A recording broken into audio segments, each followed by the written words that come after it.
Sean bienvenidos a Tolito.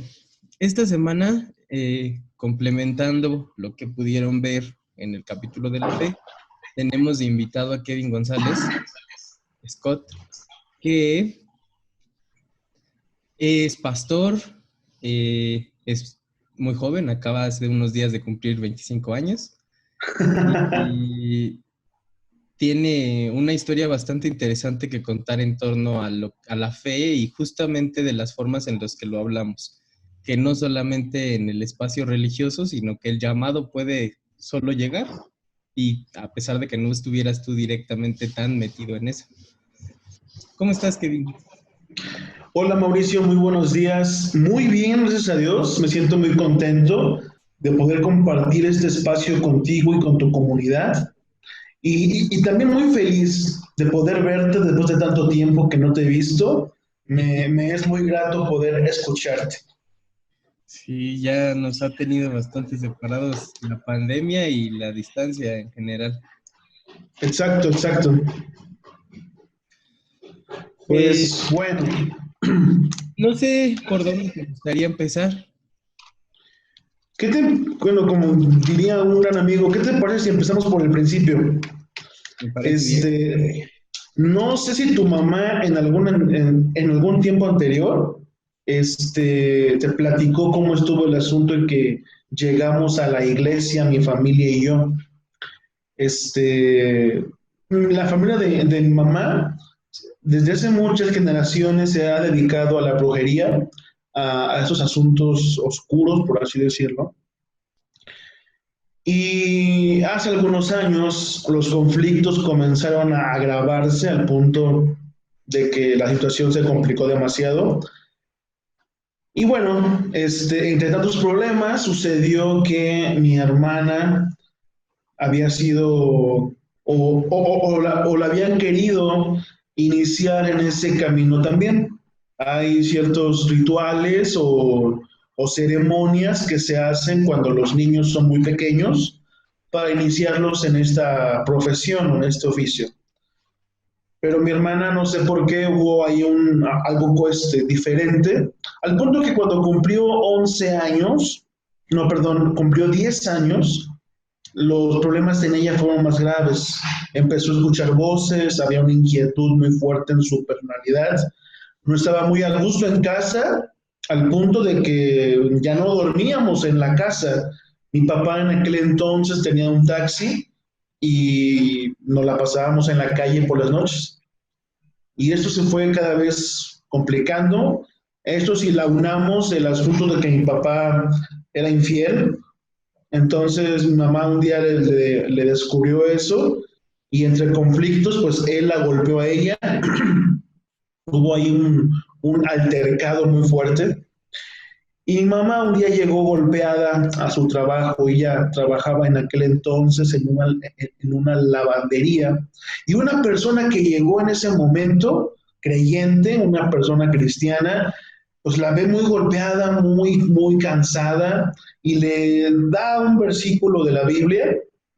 Mi mamá no recuerda bien cuál es, pero en aquel entonces le dio paz. Entonces, por ese motivo, por ese mensaje, por esta persona que se acerca y le da un mensaje de paz, mi mamá se comienza a interesar por las cosas de Dios. Y fue que empezamos a ir a la iglesia. Dejamos de ir, fuimos como 2 o 3 semanas y ya no seguimos. Y todo se hizo más grande, más fuerte y más complicado, precisamente un 24, 25 de diciembre, hace 11 años ya. Mi hermana llegó al punto de no solamente que escuchaba voces, sino que ahora veía cosas. Ella sentía presencias. Y esa noche fue muy complicada, se puso a llorar y a alterarse de forma que empezó a gritar a media calle y los vecinos pues se daban cuenta, no sabíamos qué hacer y a mi papá se le ocurre pues vamos a ver al pastor de la iglesia a ver qué nos puede hacer, qué nos puede ayudar. Esa noche nos subimos al taxi, nos fuimos ahí medio buscando cómo llegar a la casa del pastor allá en tu casa en Irapuato. La ciudad pues es un poquito grande, difícil de encontrar un lugar así, pero dimos con el lugar. El pastor nos recibió en su casa, entramos, oró por nosotros y comenzamos a ir a la iglesia. Dios sanó a mi hermana, ella ahorita ya tiene casi 10 años que no tiene ningún problema de esta índole.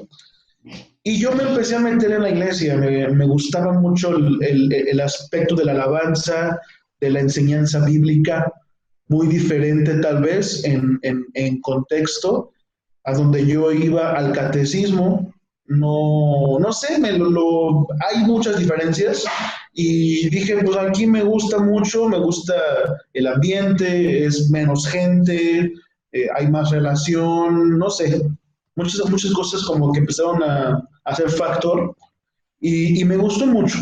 Empecé a ir y yo tomé mucho el ejemplo del pastor, una persona íntegra, alguien que enseñaba con responsabilidad, una persona que se acercaba a las personas, que, no sé, tenía una relación muy bonita, una amistad con toda la congregación, y me le pegué cada vez que había actividad de predicar a una iglesia, de ir a la casa de alguien, etcétera. A mí me encantaba acompañarlo.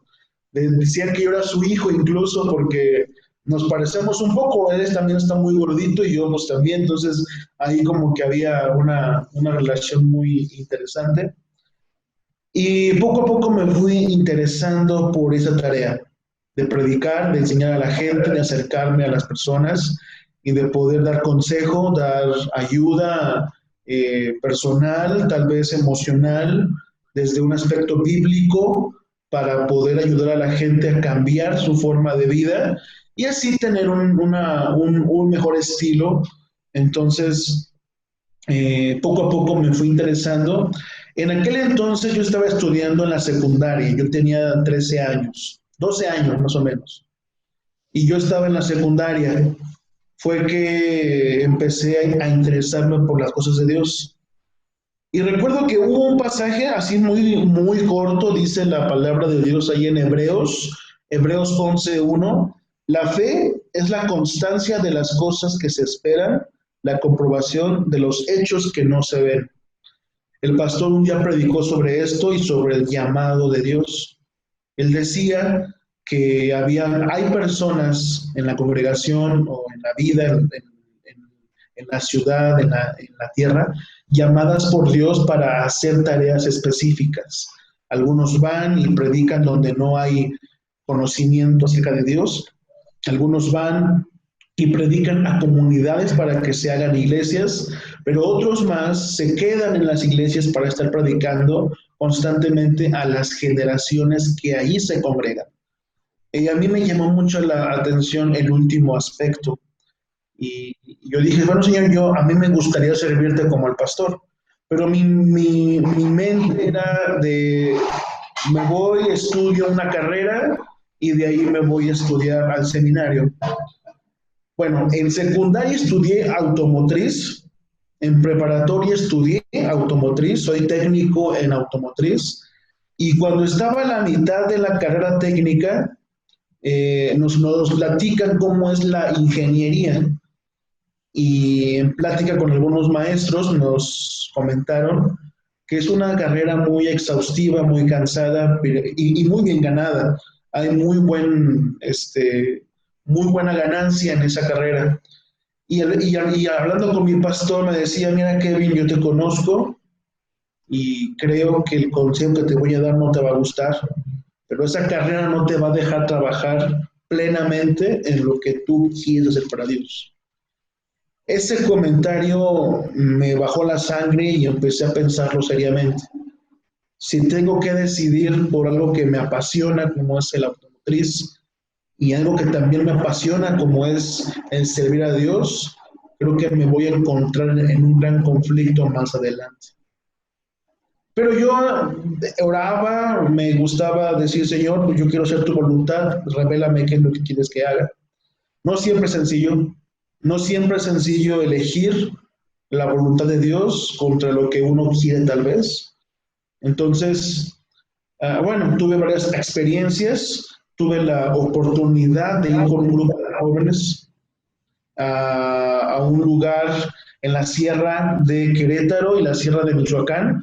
Fuimos 2 semanas en una expedición a predicar, a apoyar a los misioneros para conocer cómo es la obra de predicación en lugares donde nunca se ha hablado de Dios, donde nunca se ha hablado tal vez a profundidad de la Biblia.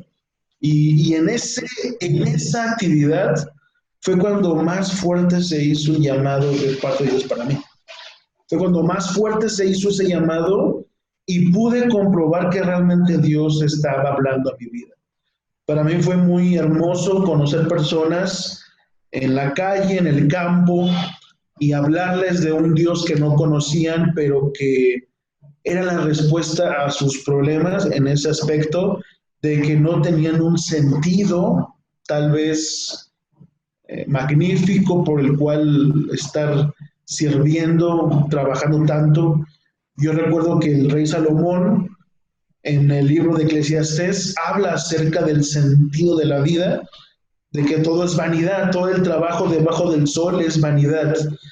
Y las personas que nos escuchaban se acercaban en las tardes que íbamos a predicar, llegaban un gran número de personas y se sentaban a escuchar la enseñanza que llevábamos. Bautizamos mucha gente, se conformó una congregación enorme y Dios hizo grandes cosas allí en la sierra de Querétaro, en la Sierra Gorda, y en una comunidad donde yo estuve en Michoacán que se llama Jerecuaro. Entonces, esa experiencia fue muy especial para saber que realmente Dios estaba hablando en mi vida, que Dios realmente quería usarme. Pero también fue un momento en el que empezaron a nacer miedos, temores, de decir, es que yo quiero servir, quiero trabajar en una iglesia, pero también me gustaría prepararme profesionalmente para una ingeniería. Y ahí yo le pedí consejo a un profesor, a un ingeniero en la carrera técnica. Le pregunté, mire, yo le voy a ser muy sincero, yo soy cristiano, a mí me gustaría ser pastor, ministrar una iglesia, pero también tengo el sueño de convertirme en ingeniero, en poder trabajar en el ámbito automotriz. Y este profesor, que le estimo mucho, me dijo algo muy interesante. Me dice, y él no es cristiano, pero me dijo una frase bíblica: el que sirve a dos amos, con uno queda mal. Si tú te quieres meter a la ingeniería y buscas trascender, buscas crecer, buscas aportar algo bueno, te va a costar tiempo, te va a costar parte de tu vida. Si tú quieres trabajar en la iglesia y trascender, hacer lo mejor posible, aportar lo mejor de ti, te va a llevar toda tu vida, te va a costar tiempo, esfuerzo, cansancio, en ambas partes. Pero si tú te tomas las dos partes, no vas a ser eficiente ni en una ni en otra, porque el tiempo es el elemento esencial. ¿Cuánto tiempo le vas a dedicar a una empresa? ¿Cuánto tiempo le vas a dedicar a una iglesia? Y recuerdo que ese último año, el último semestre, fue muy cansado para mí. El entregar proyectos, el acabar tareas y todo lo que conlleva la carrera. Yo estaba muy preocupado. Tenía que tomar dos decisiones: meter solicitud a una universidad para la ingeniería o meter solicitud para la licenciatura en teología en el seminario. Entonces, fueron noches muy complicadas. No te puedo mentir, lloré mucho tiempo, me la pasaba indeciso, con incertidumbre. Y para peor de los colmos, no es para mí, ¿cómo decirlo?, tal vez digno de gloria, pero de los estudiantes que estábamos en nuestra generación, la directora en aquel entonces nos propuso los mejores 10 estudiantes de los 3 grupos de automotriz van a recibir una beca completa para su ingeniería y una entrada a Mazda, que había recién llegado a Guanajuato. Entonces, pues era una super oferta increíble, ya con trabajo seguro, con beca de estudios, pero trabajando para Mazda. Entonces, tu servidor fue uno de los 10 que entró en ese sorteo y que gané esa oportunidad. Entre mis calificaciones y todos los logros que había tenido yo allá, mi empeño, había yo ganado esa oportunidad y aún más difícil se hizo pensar qué hacer. Tal vez decidirme por la ingeniería o por la teología. Y yo recuerdo que una noche estaba muy cansado, había estado orando, me puse a llorar esa vez que recibí la noticia, estaba a menos de 2 meses de tener que tomar la decisión. Y recuerdo que le dije a Dios en oración, si tú quieres que yo te sirva en la iglesia, necesito que me lo confirmes de forma contundente. O sea, si puedes, háblame en una voz audible, dime que quieres que te sirva porque no sé qué hacer. Y no me habló Dios así, no me habló así, pero sí esa noche era de que un culto nocturno en la iglesia y curiosamente un pastor del seminario, un profesor vino a predicar acerca del llamado de Dios. Y tengo por ahí las notas de ese sermón en una de mis carpetas viejas. Pero una frase que él decía es, ¿cómo saber cuándo algo es voluntad de Dios? Y él respondía, cuando Dios da paz al corazón para tomar una decisión, es entonces que uno puede discernir que algo es voluntad de Dios. Esa respuesta, esa expresión me ayudó un poco a poder entender cómo Dios trabaja. Y cuando yo decidí en esa noche entregarle mi vida a Dios y decirle, ¿sabes qué, Señor? Yo quiero servirte, quiero amarte, quiero hacer tu voluntad. Me voy a decidir por irme al seminario. La incertidumbre que había yo cargado por tanto tiempo, el dolor y el llorar, cesó en ese momento. Sentí paz en mi corazón, sentí una tranquilidad, dejé de sentir la inquietud y, y fue que me decidí por irme al seminario. Me voy al seminario y ya comienzo a prepararme en el área teológica, terminé la licenciatura y ahora que estoy aquí en San Juan del Río sigo aprendiendo.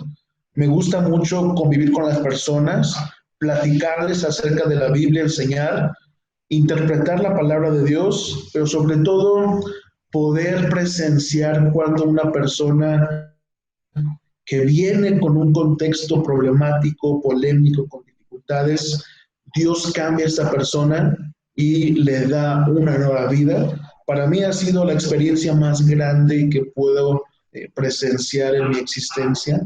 Ver ese toque de Dios en las personas de cambio ha sido la experiencia increíble y que se seguirá repitiendo una y otra vez y es suficiente, me doy por bien servido con eso.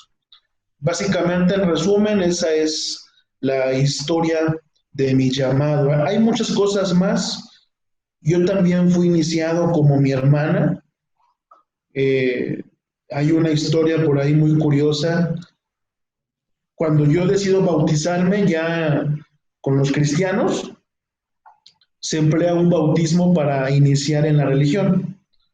Entonces, yo recuerdo que tiempo antes de eso, no, yo nunca experimenté lo que mi hermana experimentó, el oír cosas o ver cosas. Lo que sí experimenté fue que cuando yo me quise acercar a Dios, ciertas entidades espirituales se manifestaron y el pastor junto con algunos oficiales de la iglesia emplearon lo que allá afuera se le llama como el exorcismo, aquí le llamamos liberación. Entonces, Dios me hizo libre de ciertas entidades que estaban oprimiendo mi vida por dentro, estaban posesionando allí autoridad. Y siempre he dicho que de donde Dios te saca es para lo cual te va a usar.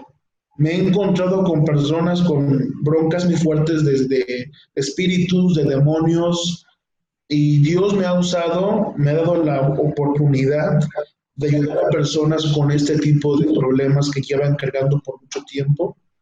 Entonces, doy gloria a Dios por eso, que puedo servir, puedo ser útil y puedo aportar en este mundo, por lo menos con esta ayuda, con esta forma de llevar un mensaje de parte de Dios para las personas que lo necesitan. Fíjate que me llama mucho la atención cuando estabas hablando sobre el llamado, que, que así como lo define el pastor de que es eso que te da paz, pues a ti te dio paz hacerte pastor, ¿no? Pero igual a otra persona pudo haberle dado paz el hacerse ingeniero y Sí, sigue sí, siendo llamado del Señor, ¿no? O sea, exactamente. en ese sentido, no a todos los llama para ser pastores. Y creo que también lo dijiste al principio, ¿no? Que a algunos les da justamente esa misión. Y se me hace eso muy significativo porque creo que muchas de las cosas que hablaste sobre el camino del llamado de ser pastor, pues son fácilmente trasladables a cualquier otro tipo de, pues como de llamado creativo, por decirlo de alguna manera, pero hay gente que les llama ser agrónomo o gente que les llama ser médico o ser biólogo. Hay gente que tiene otro tipo de llamados, pero que describe esta misma situación del conflicto interno, de la indecisión, y que al final esta descripción que dices, donde estar donde te da paz es el llamado divino, pues entonces lo que ofrece es una solución viable a una cuestión común, ¿no? O sea, y al final a todos nos cuesta a veces tomar ese tipo de decisiones y creo que, o sea, sin pensar directamente en la religiosidad o en lo cristiano como tal, en muchos lados se habla de ese mismo llamado, ¿no? Por ejemplo, Joseph Campbell hablando de distintas mitologías, describiendo mitologías, habla justamente del camino del héroe y cómo al inicio del camino él tiene este llamado y luego hay Uh-huh. una fase en la que rechaza el llamado y rechazar el llamado tiene consecuencias y estas consecuencias le hacen decir, ok, sí tengo que tomar este camino, ¿no? Sí, Entonces, sí, sí. eh, me gusta tu descripción de cómo fue el llegar hasta aquí, porque empata con cualquier otra descripción, ¿no? Y creo que al final, como tú lo planteas, pues sigue siendo el plan de Dios, ¿no? O sea cual sea el llamado que tenga la otra persona, es el plan que tiene Dios designado para ellos, ¿no? Así es. Así es, así es. Creo que tiene mucha razón. El llamado de Dios no siempre es enfocado hacia la iglesia precisamente. De hecho, cada profesión, cada oficio, cada ocupación en el mundo da equilibrio para que el ser humano pueda sobrevivir y salir adelante. Desde una persona que se dedica a crear una casa, como la persona que pone el ladrillo, todos nos complementamos para poder salir adelante. Y tienes razón, lo que da paz, lo que produce paz y plenitud al ser humano, eso también es llamado de parte de Dios y nos da esa comunión especial entre las personas, poder convivir y compartir esta experiencia. Tal vez lo que a ti, Mauricio, te pasa, lo que a tus compañeros les pasa en sus profesiones, a mí me pueden edificar, me pueden enseñar, me pueden ayudar a ser mejor persona, al igual que otras personas pueden aportar a sus vidas para poder crecer como personalidades. Sí, fíjate que con una maestra de la universidad, que también vamos a tener un capítulo del atolito en torno a la fe, ella no profesa ninguna religión como tal, pero sigue las enseñanzas de un maestro hindú que se llamaba Sai Baba. Entonces, yo lo que veo es que, bueno, Sai Baba desde el principio dice, aquí hay casa para todos, ¿no? Dice lo mismo que dice en Juan 14:2, ¿no? En la casa de mi padre hay muchas moradas y si no lo Son hubiese, moradas. estaría abierto para ustedes. Entonces, ahí no importa la religión que profeses, tú puedes ir a hospedarte y a morar y a meditar y a estar ahí porque no tiene que ver con algo religioso, sino con Sí. como descifrar más bien la conciencia y lo espiritual personal, ¿no? Y ahí creo que a muchas personas lo que pasa es que lo que calma su espíritu no compagina con lo que les dijeron que tenían que hacer, ¿no? Y pasa esta ruptura como de, que a ti te pasa, ¿no? De decir es que, ay, podría trabajar para Mazda, pero al mismo tiempo esto no es lo que, pero tanta Sí, gente sí. diría, es que, wow, qué gran ingeniero, ¿no? Y me llamó la atención que sacaras lo de Salomón y la vanidad, porque lo que yo he notado a través de acercarme a distintas prácticas religiosas y espirituales es que compaginan en muchas situaciones. Entonces, Salomón lo pone en esa perspectiva y realmente toca muchas fibras específicas para la época en la que estaban viviendo también ellos, ¿no? Sí, Y pues las prácticas hinduistas y budistas y asiáticas en general tienen mucho el concepto del ego, ¿no? Y compaginan en eso mismo, de que incluso la mejora personal es un acto del ego, ¿no? Entonces, porque decir voy a liberarme o voy a ser como el mejor cristiano o así, pues también es un acto de vanidad, que es lo que está describiendo Salomón, ¿no? O sea, ahí ajá, es un conflicto muy potente el decir, incluso el trabajo humano es un acto de vanidad, ¿no?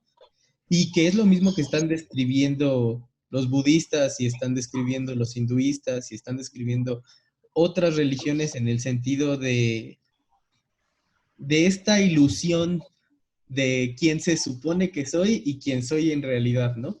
Y yo siento exactamente. que lo que lleva la enseñanza espiritual es a lo que Stanislav Grof, que es un psicólogo que ya falleció, llama junto con su esposa emergencias espirituales, que son como puntos de quiebre emocional, más o menos como una crisis existencial, pero que te llevan a tener rupturas con la realidad, ¿no? Como lo que describes de que empiezas a ver, a tener visiones o que empiezas a tener como pesadez, ese tipo de situaciones, él lo describe y creo que esta emergencia espiritual pues él dice que puede tener las funciones curativas o pues ahí te quedas en muchos aspectos, ¿no? Y mucha gente realmente ya no, como psicológicamente y espiritualmente, ya no salen de ese momento, a pesar de que sigan adelante Sí, con sus vidas y tomen una decisión, se quedan muy atorados en ese momento de la decisión, ¿no?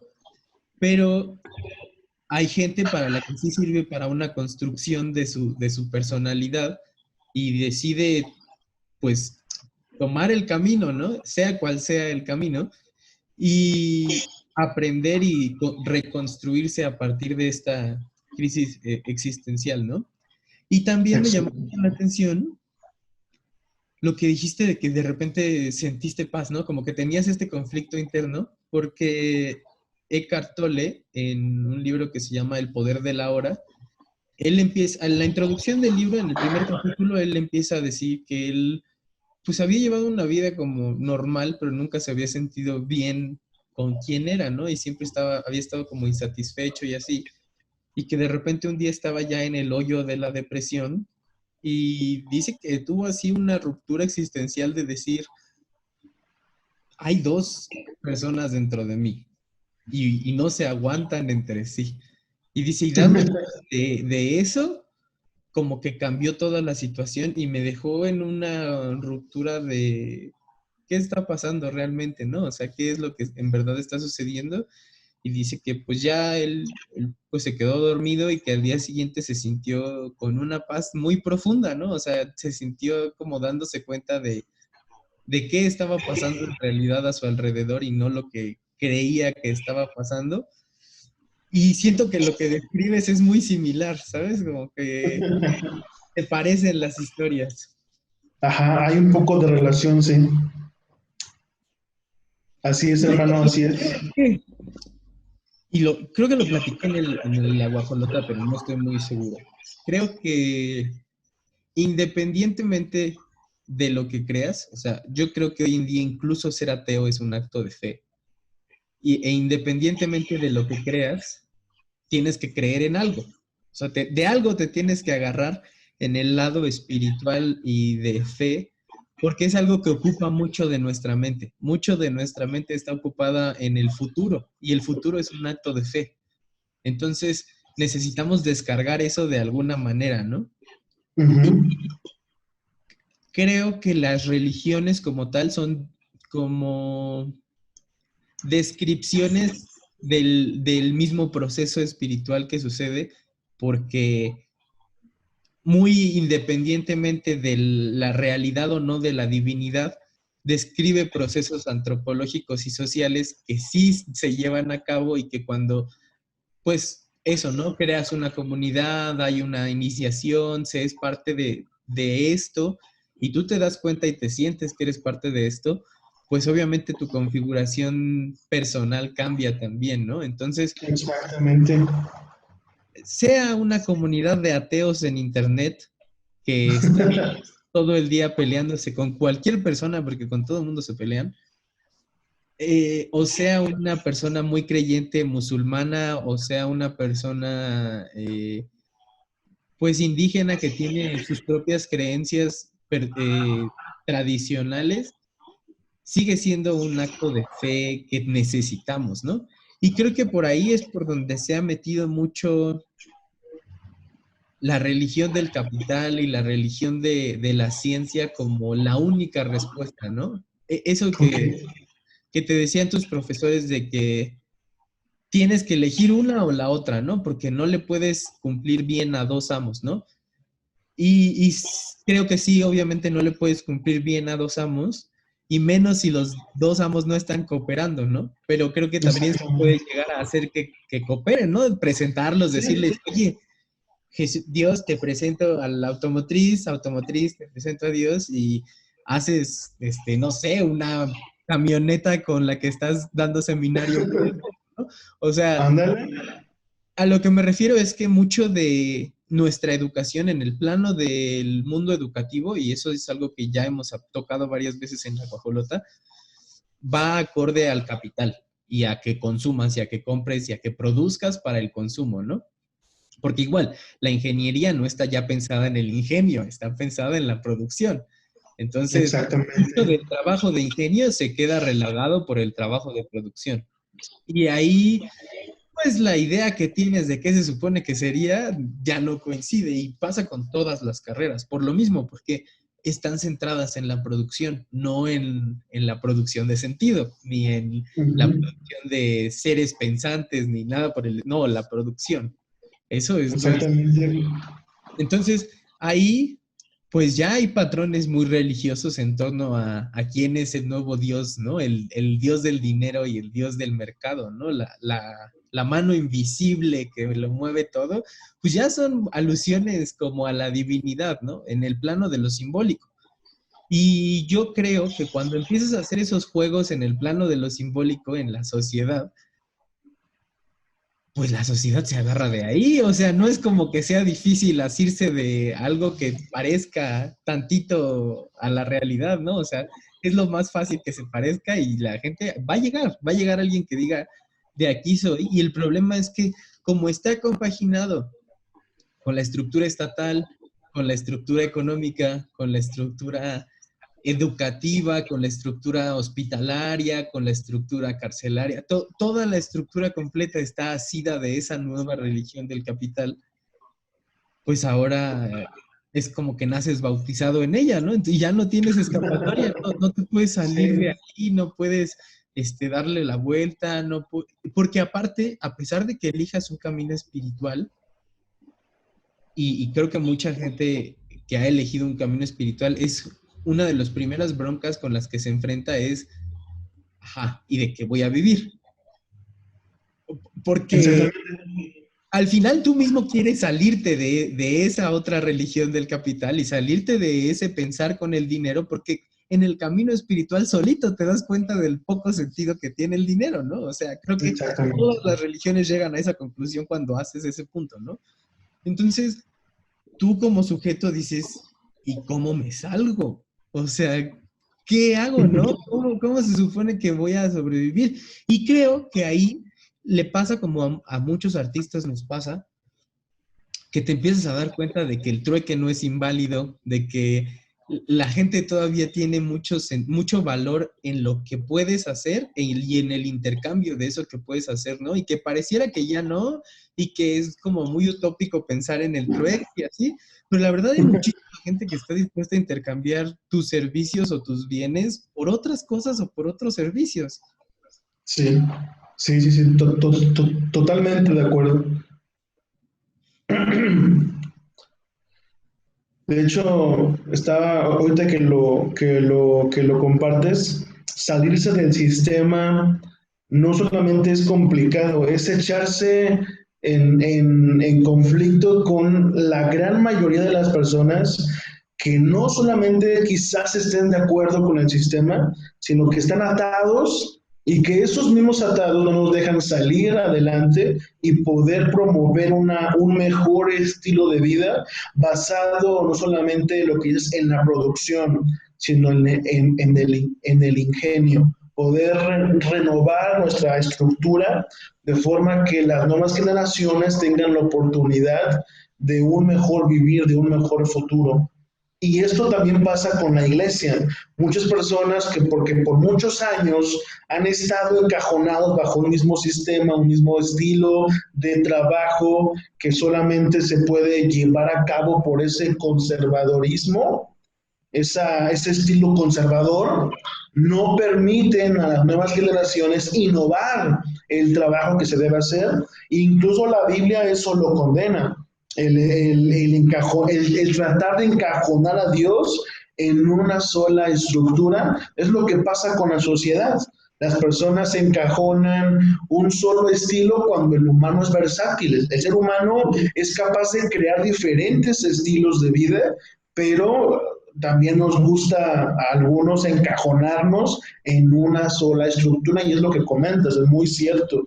Necesitamos un despertar, un renuevo mental en las personas, por lo menos empezando nosotros, promoviendo que puede haber un cambio y podemos ser factores de cambio en medio de nuestra generación. Queremos impactar de forma que en un futuro podamos cosechar una mejor oportunidad de vida. Sí, eso, ¿no? O sea, que muchas veces en la antropología se dice que para que la generación nueva viva, la generación vieja tiene que morir, ¿no? Y Sí, suena muy cruel, pero es muy certero. O sea, yo lo veo en la universidad, ¿no? Y lo replico hacia la iglesia, porque al final ambos en su origen se supone que eran santuarios y que eran lugares donde la gente podía llegar a refugiarse y no solamente la gente que ya era parte del círculo, ¿no? Sino la gente externa podía pedir refugio ahí y no se supone que hubiera problema. Sin embargo, esto ya no es así, ni en la escuela ni en las iglesias, ¿no? Y entonces tienes rejas en la universidad que no dejan que entre nadie ni que salga nadie, y tienes rejas en las iglesias que no dejan que entre nadie ni que salga nadie. sí, Siento que ahí los espacios físicos se replican, ¿no? Y replican este mismo sentir de que en algún momento algo que nosotros al hacer el estudio de dónde viene y tus prácticas de la lectura bíblica, sabes que no está encasillado en una iglesia con tal arquitectura o tal forma o tal disposición. Hay una generación que no lo ve para nada así. O sea, que la iglesia tiene una forma y Jesús tiene que estar al centro. O sea, como que Y Jesús en la cruz, o sea, no, no cualquier Jesús, ¿no? El Jesús que está muriendo tiene que estar al centro y en medio y bien iluminado, ¿no? Entonces, como que yo veo en la escuela igual cierta generación de profesores que, como dices tú, no pudieron adaptarse, ¿no? No pudieron transformarse a la nueva situación y en lugar de permitir que los jóvenes innoven y cambien, están aferrados a no dejar ir ese lugar que tienen ya asegurado y decir, es que si lo cambias, yo ya no sé cómo trabajar, entonces no vamos a cambiar nada porque yo sé cómo se trabaja, ¿no? Sí, sí, sí. Y te topas con que seguramente en los hospitales, los que están hasta arriba, que son viejos, pasa igual y en la política pasa igual. Y no creo que porque los jóvenes no tengan representación esté mal por defecto, ni que teniendo representación los jóvenes se arreglen las cosas por defecto. Hay muchos jóvenes que piensan de forma muy conservadora. Sí, Y entonces, o sea, no solamente es que ya en el cambio de estructura está el gran logro, ¿no? Sino eso que dices tú, permitirle a la gente ver que hay otras formas, que se puede hacer de otra manera, que se puede hacer, estructurarse de otra forma y a veces mostrarles la posibilidad de suficiente para cambiar toda una comunidad. exactamente. Creo que tienes razón. Y es curioso que la Biblia habla acerca de eso. El texto que leí hace un momento dice, la fe es la certeza de lo que se espera, la convicción de lo que no se ve.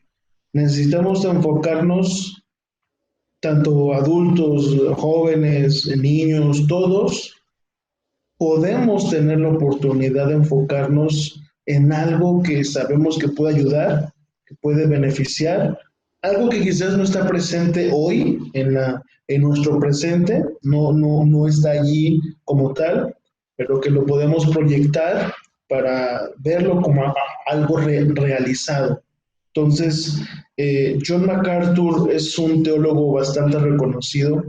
Él es estadounidense y él habla acerca de la fe como la oportunidad de innovar a futuro, pero trabajando desde el presente, teniendo muy en cuenta el pasado. El pasado nos enseña qué errores y qué éxitos hemos tenido. El presente nos ayuda a planear, a organizar y a proponer objetivos para que el futuro se convierta en un presente mejor. Entonces, la fe bíblica, la fe que la Biblia enseña, es precisamente eso que queremos hacer, buscar un sentido que nos llene, que nos sea pleno. Y ahí es donde creo que mucha gente confunde fe con esperanza, ¿no? Porque claramente ahí es donde queda la distinción, que no es esperanza, no es tener puesta una idea ciegamente y decir, ah, pues ya, ¿no? Sino es de profundidad, de proyectar, de planear, de ejecutar, de estar trabajando en construir este acto de fe, porque al final el acto de fe se construye y se trabaja y todos los días tienes que estar Exactamente, eso, ¿no? No es nada más de tener esperanza y decir, ah, Dios va a resolver o Dios proveerá, pues sí, pero no, o sea, no es así, ¿sabes? exactamente. Hay una chamba que le toca al ser humano, o sea, Dios hace su trabajo, eso sí, Dios nos da el día, nos da todo lo necesario para que nosotros empleemos las herramientas que Él nos da y conseguir lo que queremos. Por ejemplo, el rey David es un ejemplo increíble. El rey David gobernó en un tiempo de guerra, de polémica, de sublevación, incluso su propio hijo le quiere quitar el trono y él sí, un hombre de fe, un hombre que dice Dios hace su voluntad, Dios es quien reina, pero David se movió, se puso las pilas, organizó gente de a caballo, organizó gente de espada y logró alcanzar la paz por 40 años en Israel. Y conocemos que esa tierra siempre ha sido polémica, siempre ha sido conflictiva y David le dio 40 años de profunda paz a ese lugar. La Biblia lo dice ahí en su palabra. Entonces, la fe no es cuestión de querer esperar sentados ahí en una banca a que Dios mueva sus manos por el cielo y haga las cosas. Mucho de lo que queremos, sí, tenemos una convicción en Dios o en lo que creas, pero hay una chamba que nos toca a nosotros. La fe es de dos partes, la chamba que Dios hace y la chamba que nosotros tenemos que hacer. Y tampoco es como liberarte de libre albedrío, porque pues ahí tienes la historia de Isaac, ¿no? Que creo que justamente va de eso, de decir, sí, cree en mí, pero también piensa tantito, o sea, puedes pensar y puedes decidir y puedes darte cuenta de que esta es una muy mala idea, o sea, ¿por qué estabas a punto de hacer eso? No, no lo hagas, ¿no? O sea, también tienes libre albedrío. Y creo que ahí también con Jonás como que siento que se juega por ahí, que su fe es tan ciega que no se da cuenta que muchas veces él solo se pone en situaciones negativas solo para poder seguir creyendo en el Señor, ¿no? O sea, es como, Sí. sí, Jonás, me encanta tu fe, pero por favor, quiérete tantito. Y creo Sí, que de hasta hecho Jonás, lo que está pasando en el texto, en esa discusión que están teniendo sobre la fe, o sea, es muy filosófico sobre eso, es muy sobre qué está dispuesto a hacer él por ti, ¿no? Y creo que hasta Dios lo duda, ¿no? O sea, no duda que le vaya a hacer caso, sino duda, ¿por qué le estoy haciendo esto, no? O sea, y no hace nada por defenderse al respecto. sí, de hecho a mí me parece que Jonás es una muy buena figura para ilustrar el pensamiento conservador. Le dice Dios a Jonás, Jonás ve y predica a Nínive, y los ninivitas eran los contrarios a los israelitas. Entonces Jonás en su, no, que se frieguen, ¿no? O sea, destruyelos, Señor. Pero Dios sigue insistiendo, Jonás. ¿Por qué? Porque lo que Dios quiere es que la mente humana trascienda, vaya más allá de lo que hoy creemos que es la capacidad. ¿Sí? Entonces, Dios le dice a Jonás, ve y predica a este pueblo. Jonás toma la decisión de irse y un pez grande lo trae, lo escupe en Nínive, y es entonces que mediante esa intervención divina es que comienza Jonás a trabajar en lo que Dios de por sí ya le había hecho que hiciera. Y muchas veces necesitamos, metafóricamente, un pez que nos trague y que nos escupa donde debemos estar. Debemos ser escupidos, va a ser el próximo sermón, escupidos por Dios. ¿Para qué? Para hacer lo que realmente nos corresponde. Sí, y te digo, eso coincide con, pues con esta historia mítica del héroe que rechaza el llamado y que es forzado a tomar el llamado, pues al final así es Luke Skywalker. Llegan y le dicen, tienes que hacer esto, y él dice que no, y la de consecuencias que tiene decir que no, y por lo que tiene que decir que sí, ¿no? Y le pasa a Spider-Man, le pasa a Buda, le pasa, pues yo creo que de cierta manera lo quieren ejemplificar también en la vida de Jesucristo cuando tiene ese momento de duda, de ¿por qué me has abandonado? ¿No? O sea, y Sí, como que ahí quieren ejemplificar el que no quiere aventarse todavía completamente a la misión, porque ahí creo que es cuando se da cuenta que la misión es morir. O sí, sea, y es muy fuerte que te digan, para poder continuar con tu proceso de ser humano, la misión es morir. sí. De hecho, se Y ve cuando en minutos antes de ser entregado, Jesús va al huerto de Getsemaní y le dice al Señor, Señor, si está de ti que esta copa pase, hazlo, pero que no sea mi voluntad. O sea, Jesús en ese momento sí, sí estaba sintiendo el peso de la misión, como dices, y obviamente en su humanidad, o sea, Jesús como humano, Dios como humano, sí siente el peso enorme que es hacer lo que va a hacer. Tienes Y toda la fíjate que razón. yo creo que, o sea, que al final, al menos en términos narrativos de lo que está sucediendo en el Nuevo Testamento, eso es lo que venía buscando, ese momento de que él pueda definir como de humanidad. Porque yo siento que cuando empiezas a leer la Biblia, te das cuenta que en el sexto capítulo del primer libro ya había mandado a la humanidad a la goma. O sea, le tomó más tiempo crear todo que mandar a la goma a la humanidad la primera vez. O sea, y a mí me resulta muy impactante que son 6 capítulos le toma. En el 11-13 es cuando dice que todo va a destruir porque la humanidad lo ha llevado todo al desastre. Y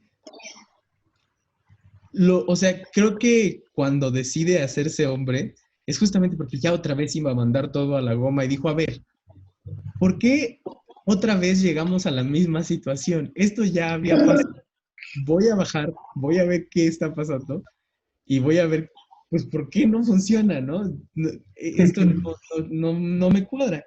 Y creo que ahí cuando él dice, si es tu voluntad, pero no la mía que se haga, ahí es donde entiende a las personas, como que entiende que mucho de lo que está sucediendo también tiene que ver con él en su forma divina y que si el conflicto lo está teniendo él como humano, todos los otros humanos están teniendo ese mismo conflicto, de decir, ¿cómo voy a saber si esto es tu voluntad o mi voluntad? ¿No? Y regresamos a lo mismo del llamado espiritual, que a mí se me hace muy fuerte que el llamado espiritual de la figura religiosa de Jesucristo sea morir.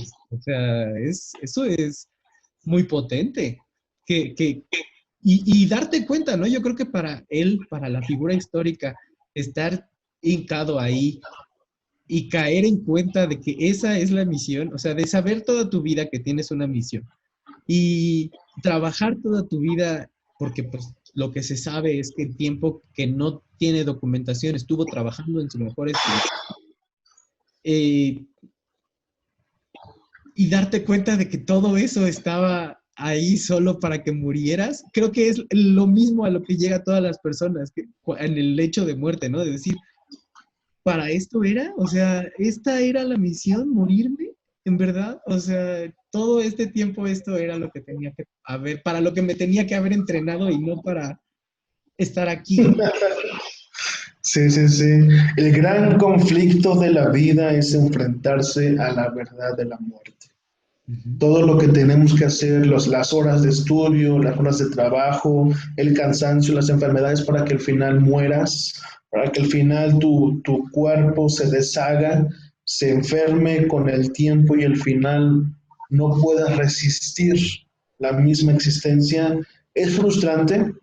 Jesús llegó a sentir esa frustración antes de ir a la cruz y durante su calvario, las veces que tuvo que caerse, que lo, lo golpearon, se burlaron de él, entendió, creo ahí, lo profundo que es el ser humano, porque el ser humano se burla en charla de amigos, uno es muy burlista, muy entretenido, pero ya en la realidad del asunto creo que estamos como Jesús en ese calvario, en esa experiencia vivencial, logramos entender entonces poco a poco cómo va el asunto.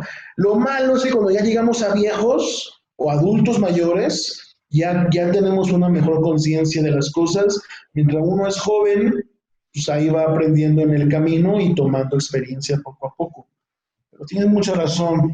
Creo que Dios nos entendió mejor cuando vino a la tierra que durante los 39 libros del Antiguo Testamento. Sí, fue una gran oportunidad para entendernos y también para que nosotros nos identifiquemos con Él. O sea, uno, pues si es que tú estás allá en el cielo y no entiendes nada, no, ya bajé, ya estuve ahí con ustedes, no pequé, morí santo, resucité y les doy una oportunidad nueva. Ya no voy a enjuiciarlos. Ya... Debe hacerse. O sea, creo que también ahí hay como que una pérdida medio extraña del sentido entre lo que dice la Biblia y lo que la gente que sabe de catolicismo, entre comillas, cree que está diciendo la Biblia. Porque al menos hasta donde yo recuerdo, lo que está haciendo Jesucristo al regresar y hacer es decirles, yo estoy haciendo esto en mi forma humana. O sea, Uh-huh. esto es algo que ustedes podrían tener, que podrían lograr.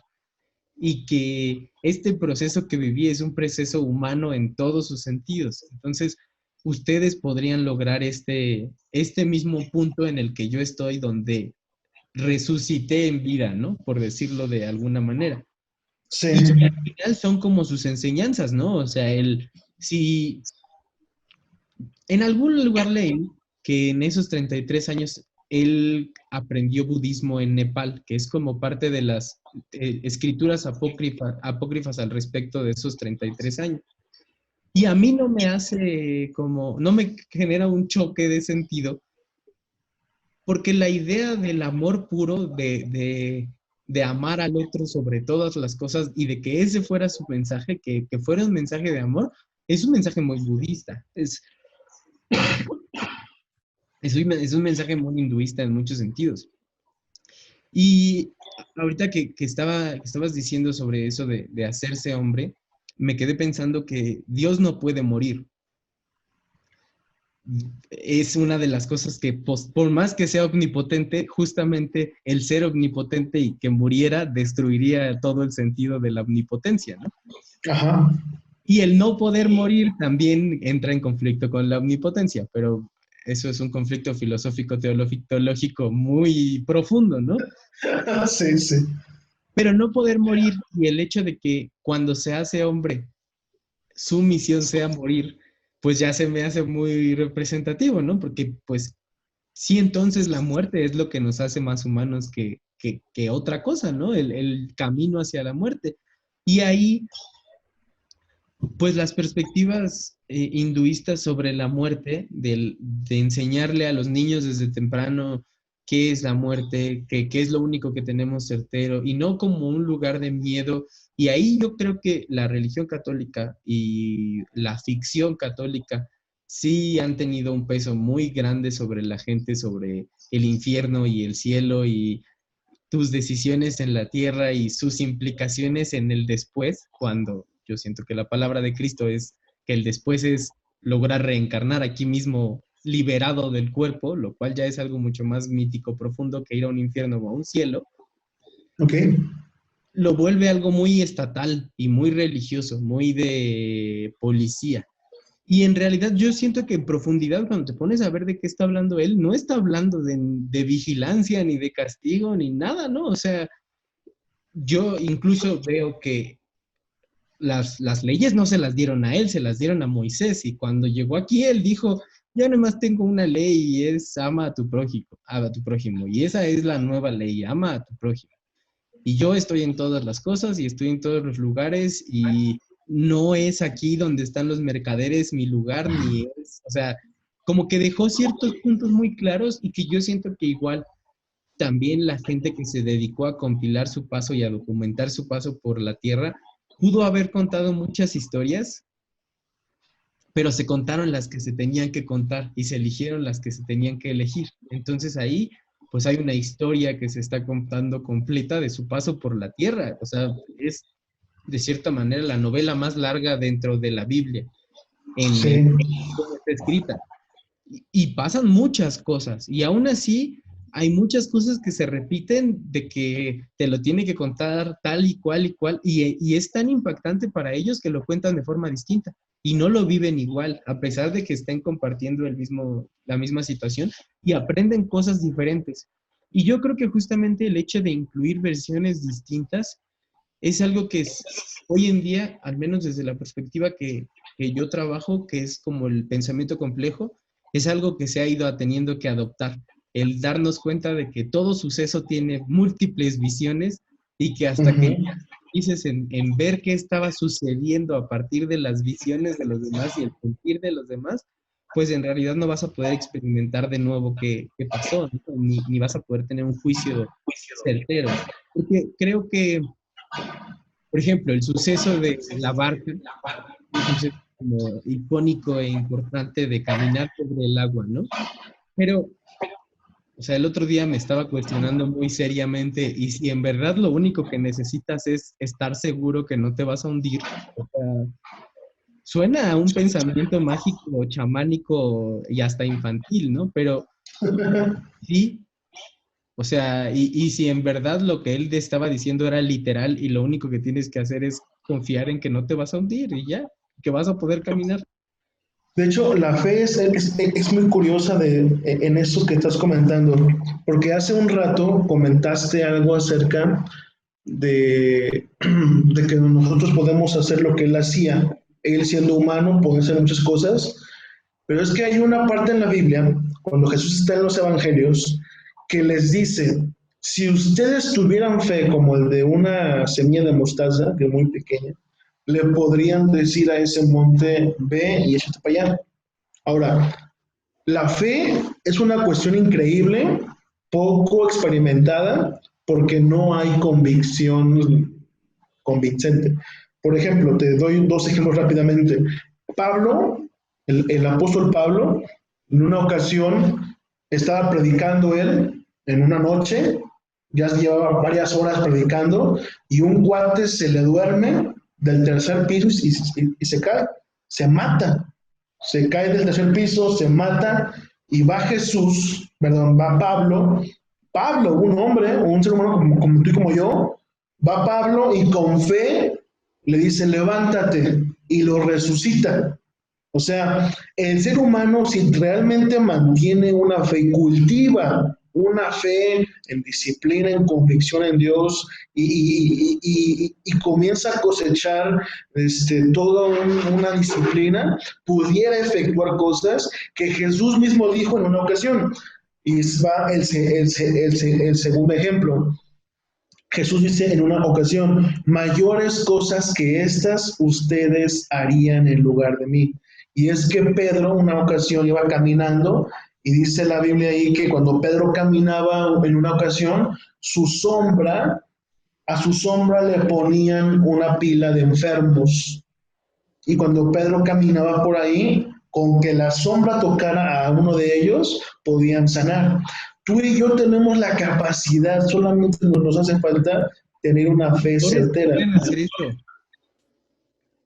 O sea, hay doctores ateos, ceros religiosos que pasan por la sala y los enfermos tienen tanta fe en lo que está sucediendo que los cura. Y ¿Sí? hay un texto muy famoso de Claude Lévi-Strauss, el padre de la antropología, que justo habla del chamán y del hechicero y su magia, y que dice que ahí, pues obviamente si la gente está creyendo y él está creyendo, no hay nada que imposibilite que eso suceda, o sea, y va a suceder, y ahí yo creo que hoy en día la medicina en gran parte sigue funcionando sobre ese mismo concepto. O sea, si tú no le crees al doctor con el que estás yendo, ellos mismos te dicen, busca una segunda opinión, pero ellos te lo dicen también desde el hecho de que si tú no te confías en ellos, el tratamiento no va a funcionar.